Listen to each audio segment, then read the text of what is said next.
All right, welcome back to video number 6 in our series, and today we're going to be talking about writing effective advertisements. Now, because most home business owners never really learn how to write effective ads, they're typically going to end up buying the advertising results from lead companies in the form of overpriced and oversold prospects who are not even in your real target market to begin with, as we already know, right?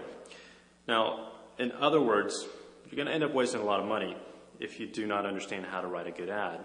I can't tell you how many people I have talked to who go out and start a business in this industry, and the first thing that they do is go out and place a classified ad in the penny saver, right? Or their local newspaper, and it probably looks a little bit something like, work from home, new health product is taking the world by storm, call John Doe and 555-5555, right?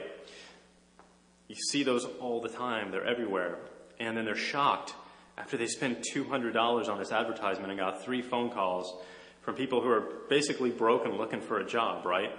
Well, I place ads as well, and these ads bring in hundreds, even thousands of leads at a time. The opt-in rate for my capture pages have been as high as 60%, which is basically unheard of. Now, the difference between those ads and the others that most distributors write is that writing a good ad is a science. There are literally influential triggers and pieces of psychology that you can use within your marketing that people are genetically programmed to respond to at a subconscious level. They simply cannot help it. And we've already talked about one of these many triggers, and that's how people are programmed to acquire pleasure or avoid pain, right? Well, next time you're in the grocery store, I want you to look closely at the headlines used on the covers of the magazines that are in the rack, right next to you while you're waiting in line to check out. Most of them, by far, are going to be negative, and that's on purpose. It's not an accident. The publishers of these magazines know that you are genetically programmed to notice and respond to the pain of other people. That's why you always look at a car wreck. That's why you always notice these headlines. It's a survival instinct that's really kicking in. Your genes want you to notice that pain so you can identify it and possibly avoid it in the future. It's pretty interesting. Well, the rest of the headlines on the magazine cover are going to be the opposite. They're going to be positive, and they're going to be full of benefits. For example, how to lose 10 pounds in 10 days, or the 5 little-known ways to retire rich, right? That's really just the beginning. There are layers upon layers of psychology that you can weave into your ads and into your sales presentations, which are literally will skyrocket your results overnight. And one of the commonly used triggers seen throughout our industry is called social proof. Now, this principle basically states that we determine what is correct by finding out what other people think is correct, okay?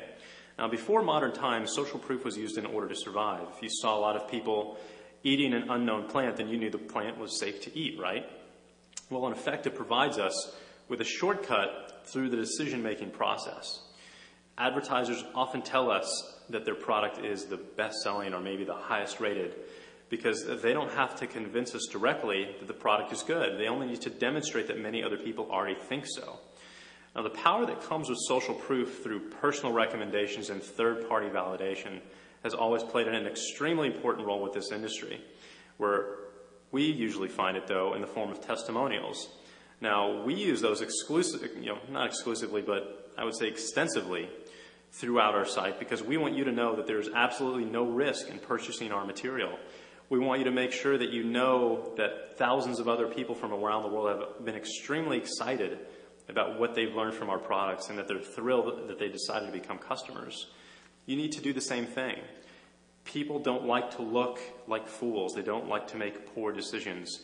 And testimonials serve as an important form of evidence and validation within your advertising. And when you use these correctly, you can literally boost the results of your marketing and recruiting efforts by leaps and bounds. And, it's a pretty funny thing, actually. Once I learned the concepts behind magnetic sponsoring, I actually came to a point where I literally refused to pitch networkers on my opportunity. It just seemed like a silly thing to do, comparing it apples to apples and playing the mine is better than yours game that you see happen on a daily basis out there in the advertising world. And this different approach that I took, it worked like crazy. You see, sponsoring new distributors is actually very easy to do. And in fact, once you learn these strategies that are in magnetic sponsoring, you can actually go out and get to a point well, you'll literally have to turn potential distributors away. You simply will not have time to work with everyone if you want to do a good job and actually help your people and train them. So if you want to get to that point where you're literally turning down applications, here's how to do that. We're going to talk about it in this next segment of our video series.